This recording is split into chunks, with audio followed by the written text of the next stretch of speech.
Good Friday morning. We are on our second part of Jesus, the bread of life. And we'll just pick up right where we left off yesterday. Jesus then disappears so that the crowd would die down and the disciples get in a boat to cross the Sea of Galilee north to Capernaum. Jesus did not go with them, but about 3 or 4 miles into the sea, darkness fell and the wind arose. In the midst of the storm and their fears, the disciples saw Jesus walking out to them across the water. He climbed into the boat and told them not to be afraid, and before they knew it, they had arrived at their destination. Actually, the word is immediately, a miracle. The story goes on in John 6. And the crowd who had been fed the day before can't find Jesus or the disciples. So they get in boats and make their way to Capernaum also. When they find Jesus, they ask him when he left for Capernaum.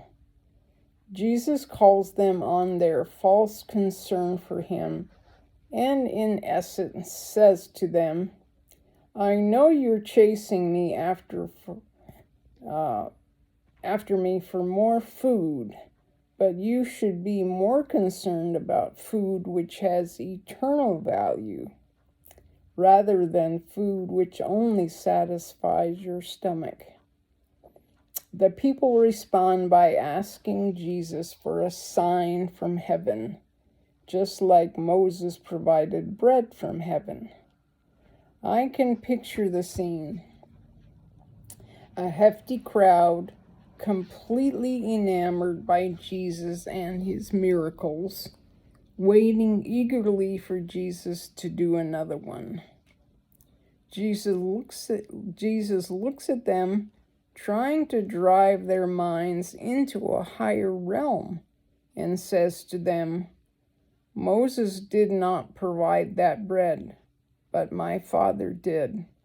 And even more than that, bread from God gives life to the world.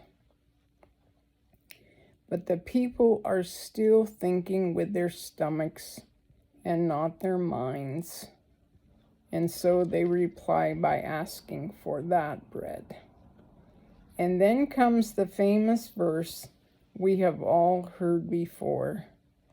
I am the bread of life. He who comes to me will never hunger, and he who believes in me shall never thirst. Come on, people, wake up. All good things come from above, but the greatest sustenance ever given is standing right in front of you. By verse 41, the people are grumbling because he called himself the bread that came down from heaven, noting they knew he was the son of Joseph. They completely missed the point. There is life-sustaining power in Jesus Christ.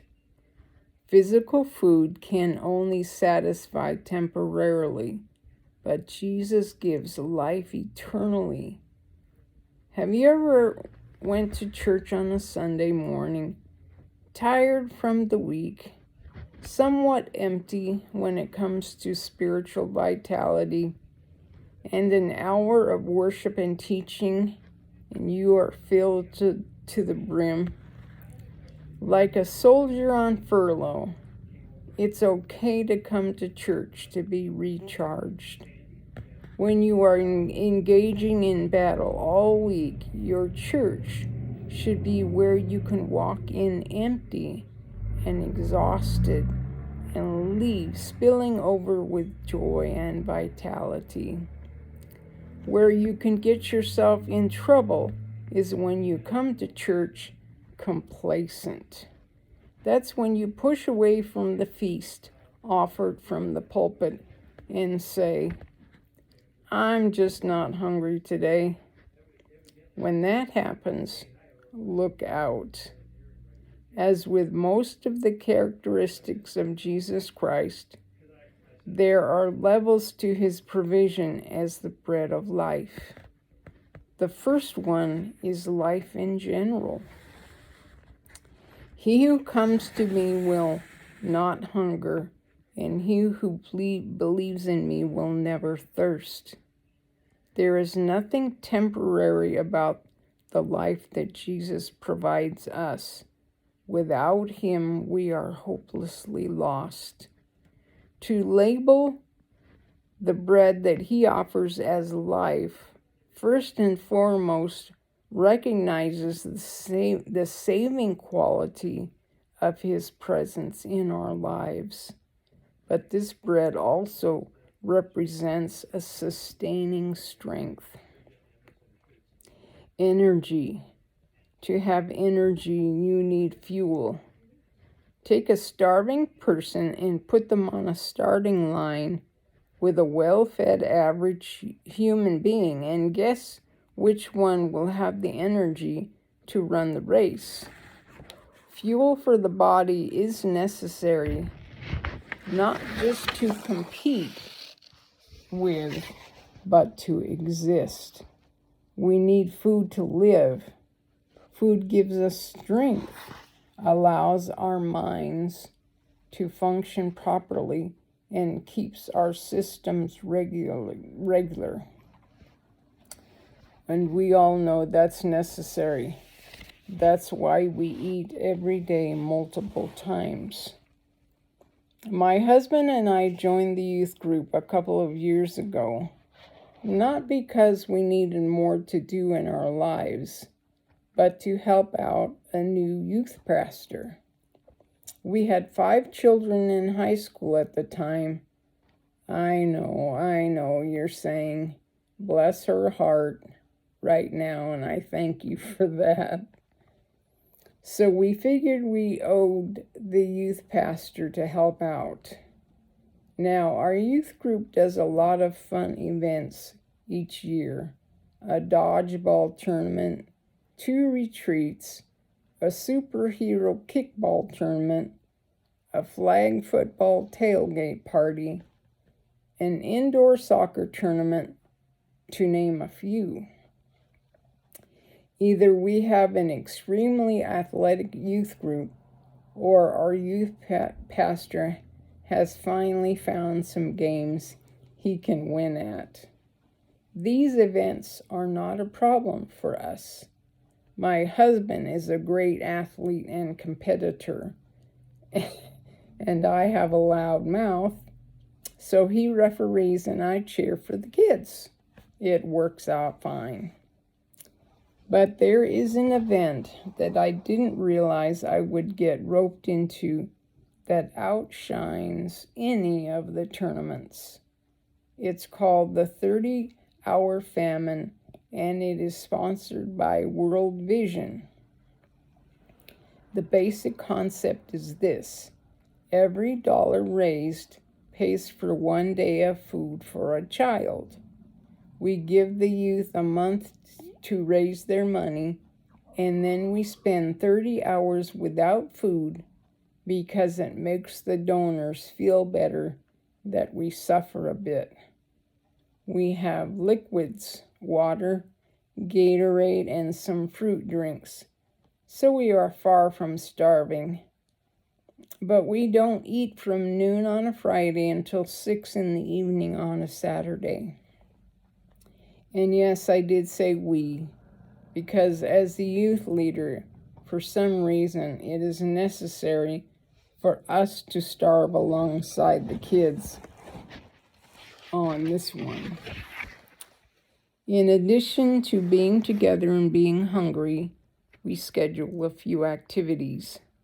We go bowling, we play in our gym, we serve a pancake breakfast at our church family, or to our church family for more donations.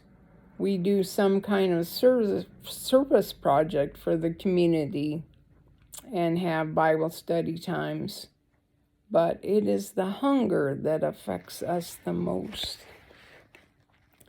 30 hours is not that long to go without food, especially when you are drinking, but it does affect you.